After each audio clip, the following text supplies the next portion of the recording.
Hello guys welcome to my uncle's kitchen. जय जगन्नाथ बंधु मैंने अंकल्स किचन तरफ आउ एक न्यू रेसिपी नहीं आपको स्वागत जनाऊँ। आज मुझे नहीं आसी पनीर भर्ता।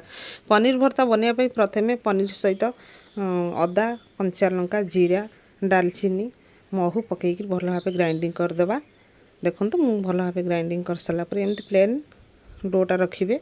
एबे देखो कड़ीटी गरम हो तेल पकईवा टे पंचफुटण पकईवा।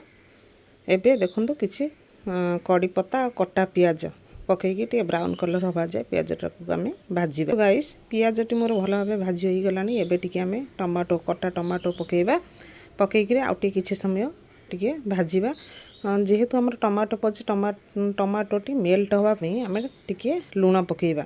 पकई सारापर टमाटोटी आमर टे नरम हो नरम हो गलापर आम खड़िकार टिके फ्रेश करके मिक्स करदे। एबे देखु रसुण पकईकि आउ टे भाजीद। मसलाटी मोर भल भाव भजा भाजी हो गला। एबे टिके धनिया पाउडर टिके चिकेन पाउडर टिके हलदी पाउडर पकईकि टिके चिली पाउडर पकईकि टिके मसला कषिबा। गाइस देखो मुझे जेकोसी रेसिपी बनाऊँ निजर इनोवेटिव आइडिया बनाऊँ आपको सेयार करुचे। तेणु मोर चैनल को जब सब्सक्राइब करना निश्चिंत भाव सब्सक्राइब करूँ जहाँफल कि मोर वीडियो आउ किसी लोक पाखे पहुँची पार देखिपारे।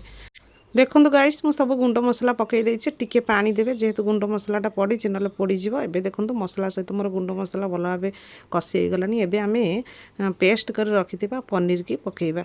पनीर की पकईकि भल भाव कषिबे माने चलाउथिबे खरिकार नले पनीर जेहेतु डोटा मोटा तल पटु लाखिजिव।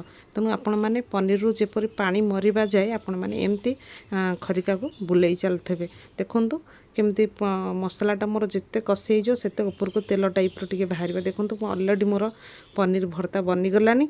एबे लास्ट को आम टे गरम मसला पाउडर टे मेथी पत्ता पकईकि प्लेटिंग करवा। आपण मैंने चाहिए बटर भी यूज करें माने घी। तेणु गाइस मोर बनी जाइए पनीर भर्ता। आपण मैंने निश्चिंत भाव घरे बनातु खातु मत कमेंट माध्यम जनातु बेल आइकन प्रेस करूँ जहाँफल कि नुआ वीडियो आपण मैंने देखिपारे। जय जगन्नाथ।